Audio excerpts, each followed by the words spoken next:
Hello friends, welcome to our channel. OCCCRI 2023 ର DV already completed ହେଇଯାଇଛି ଆଉ ବହୁତ ପିଲା ବି କମେଣ୍ଟ ରେ ଆଉ ଇନଷ୍ଟା DM ରେ ପଚାରୁଛନ୍ତି କି DV ର ରେଜଲ୍ଟ କେବେ ଆସିବ, କାଉନସେଲିଂ କେବେ କ'ଣ ଆମର ଷ୍ଟାର୍ଟ ହବ ଆଉ ଫାଇନାଲ ସିଲେକ୍ସନ ରେ ଆମର କଟ୍ ଅଫ୍ କେତେ କ'ଣ ଯାଇପାରେ। ସୋ ଆଜି ଆମେ ଏଇ ଭିଡିଓରେ ଦେଖିଦେବା କି DV ରେଜଲ୍ଟ ଆମର କେବେ ରହୁଛି, ଏକ୍ସପେକ୍ଟେଡ କି କେବେ କ'ଣ ଆସିବ ଆଉ କେତେ ପିଲା DV ରେ ମାନେ ସ୍କିପ୍ କଲେ ଏଥର, ତ ଏଇଟା ବି ଦେଖିବା। କାଉନସେଲିଂ କେବେ କ'ଣ ରହିବ, ଆମର ଫାଇନାଲ ସିଲେକ୍ସନ କଟ୍ ଅଫ୍ ବି କେତେ କ'ଣ ରହିବ,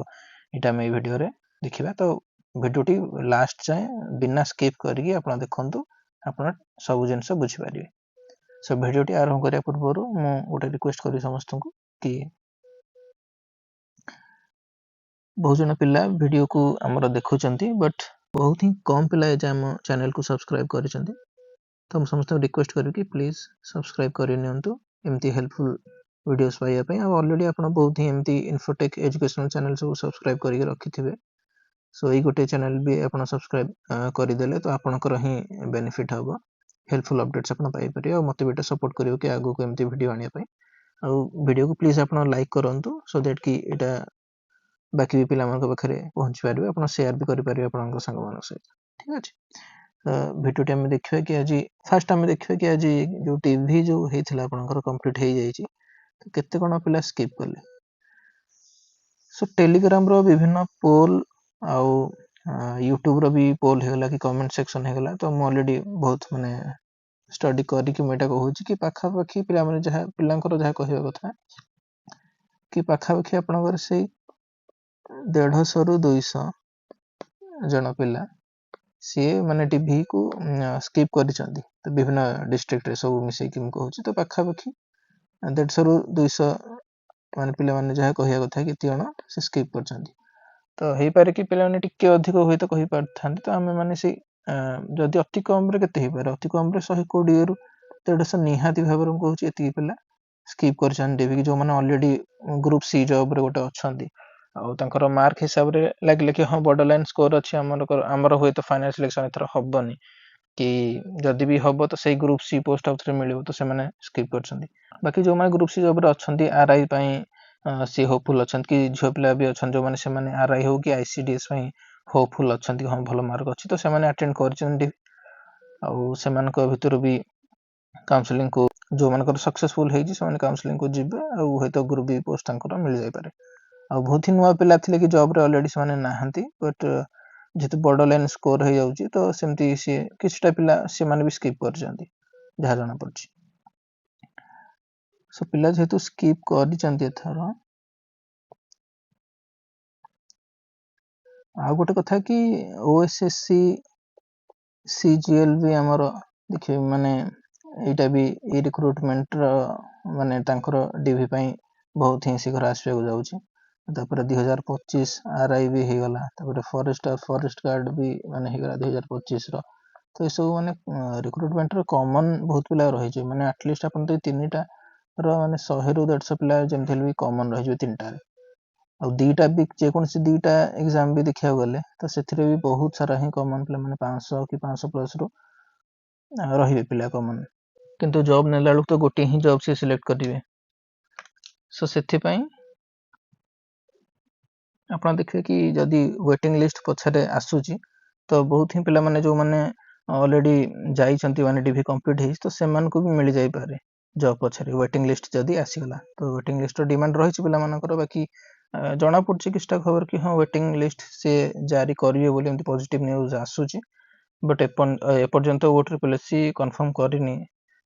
ତା ସାଇଡରୁ କି ୱେଟିଂ ଲିଷ୍ଟ ଆଣିବ କି ସ୍ଲାଇଡ୍ ଅଫ୍ ସିଷ୍ଟମ କ'ଣ ଆଣିବ, ତ ଏମିତି କିଛି ବି କନଫର୍ମ କରିନି ଏପର୍ଯ୍ୟନ୍ତ। ବଟ୍ ଆମେ ହୋପଫୁଲ୍ ଅଛୁ କି ହଁ ୱେଟିଂ ଲିଷ୍ଟ ଆସିଲେ ବହୁତ ପିଲା ଯୋଉମାନେ ଅଲଗା ମାନେ ଜବ୍ ଯଦି ବି CGL ପାଇଯାଉଛନ୍ତି କି କ'ଣ ସେମାନେ ଯଦି ସିଆଡ଼େ ପଳେଇଲେ ତ ଏଠି ବାକି ଯୋଉ ପିଲାମାନେ ରହିଲେ ତାଙ୍କୁ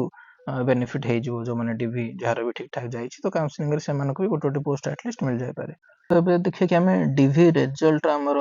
କେବେ ଆସିବ, ତ ସେଇ ଆପଣ ଏକ୍ସପେକ୍ଟ କରନ୍ତୁ କି ଅଗଷ୍ଟର 3rd ୱିକ୍ ଶେଷ ସୁଦ୍ଧା। ତ 3rd ୱିକ୍ ମାନେ ଆପଣ ସେ ଭାବନ୍ତୁ କି 20 ରୁ 21 ଅଗଷ୍ଟ ଏଇ ପାଖାପାଖି ଆପଣଙ୍କର ଯୋଉ DV ହେଇଛି ତ ସେ ଆସିଯିବ ରେଜଲ୍ଟ। ଯାହାର ବି ସକ୍ସେସଫୁଲି DV କମ୍ପ୍ଲିଟ୍ ହେଇଛି ସମସ୍ତେ से काउंसलिंग को से डाकिबो जो माने डीवी रे कटि जाइछन्ती से मानको ऑब्वियसली डाकिबोनी बाकी जहार भी ठीक ठाक डीवी जाइछि से माने समस्त काउंसलिंग को जिवे काउंसलिंग रे जति पिला कटि जिवे किछटा पिला बाकी जति जण रहले तांको से फाइनल सिलेक्शन ताकर हे जिवो बाकी हुए जदि से वेटिंग लिस्ट जारी कला पछरे जदि किछि पिला माने माने जॉइन करलेनी तो तापरे हुए तो सेकंड जदि सेकंड लिस्ट जो माने वेटिंग लिस्ट रे रहले तो से मानको हुए तो किछि पोस्ट मिल जाय पारे सेटा पछ कथा तो हमें देखिया कि जो फर्स्ट जो काउंसलिंग रे जोटा डाकिबो तो जो फाइनल सिलेक्शन हो पई हमर कट ऑफ केते कोन जिवो 2023 आरा पई तो एटा आपण समस्त जानिथिबे कि एटा से डीवी पई डाकी थिला एतिकी मार्क्स रे सब कैटेगरी हिसाब देखंतु यूआर मेल आपण जानथे कि 137 एसवीसी मेल 135 यूआर फीमेल 125.33 तो एमिति सब से डीवी पई डाकी थिला एटा आपण ऑलरेडी देखिथिबे जो मानकर भी सब डीवी ऑलरेडी माने सक्सेसफुली कंप्लीट हे जायछि तो से माने सब जेबे काउंसलिंग एटा 1.25 टाइम्स जहा भी डाक थिला आपण माने जानथिबे सो फाइनल सिलेक्शन न जदि हमें कट ऑफ देखिबा कि एटलीस्ट ग्रुप सी पई हमर केते कोन फाइनल सिलेक्शन से हमर जीव सो यूआर मेल जो माने रहले तो तांकर मु कहबी कि 140 रु 141 ए पाखा कि जीव एटा हुए तो वेरी करि पारे माने बहुत ही कम मार्क वेरी करे अपन माने पॉइंट रे हे पारे वेरी करे बहुत बेसी वेरी करिवनी अब एटा एआई रो एनालिसिस डाटा मु कहूची अपन आ बाकी एग्जैक्ट तो हमें प्रेडिक्ट करि परिबानी बट एटा गोटे तार एक्सपेक्टेड हमें कहि परिबा तो हे पर किछटा वेरी करि पारे तो किंतु बहुत ही माने बेसी वेरी करिबानी जेमति कहली 2 रु 3 मार्क मैक्सिमम 4 मार्क ए भितरे आपनकर जीव माने डीवी कट ऑफ ठीक अछि तो 140 रु 141 एटा यूआर मेल मान कर हेला ग्रुप सी रो cut off then SC BC male जेमति जानथि कि डीवी पई 135 जाइतला तो एटा से 138 एटा से 138 रु 139 एटा ए भले जीव आ यूआर फीमेल रो 127 रु 128 एससीबीसी फीमेल रो 126 रु 127 एससी मेल भाई मानकर ग्रुप सी पई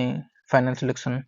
कट ऑफ आपनकर 122 रु 123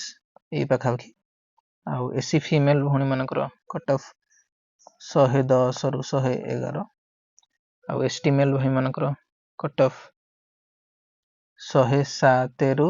108 एसटी फीमेल भणी मानकर ग्रुप सी पई फाइनल सिलेक्शन कट ऑफ आपनकर रहइबो 91 रु 92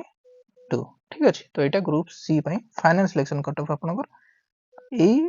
रेंज पाखा पाखी आपनकर जीवो होय तो किछटा वेरी करि पारे बट बहुत ही बेसी वेरी करबा नहीं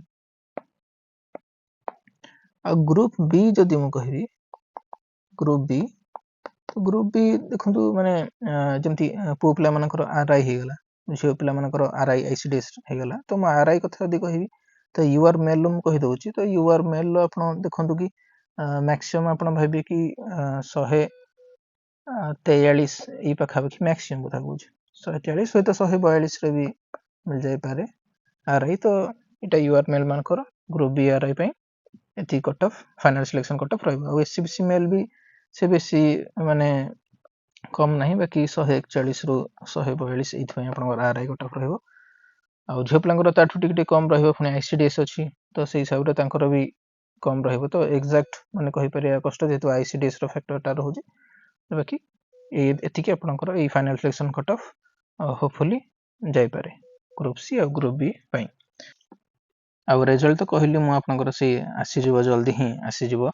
अगस्त 20 21 ई पाखा पाखी आपण वेट करंतु बाकी आ से जल्दी ही ए रिक्रूटमेंट सारिया को चाहछंती बाकी एटा सरिले से जोटा माने 2025 रो रहगला आरआई तो तार फुनी स्टार्ट करबे डिसेंबर सुधा से कहिसंती कि माने 2025 रो रिक्रूटमेंट ओडा जोटा अछि तार जॉइनिंग हेजो तो एटा आपनको ताठु आउरे जॉइनिंग हबो ताठु आउरे जल्दी माने दशरा पाखा पाखी आपनको जॉइनिंग से दे दबो 2023 रो ठीक अछि वीडियो टी भल लागिथिले लाइक करिवे संग मानक सहित शेयर कर दियंतु और चैनल को सब्सक्राइब करने को जमाई भूलिबेनी रहिले थैंक्स।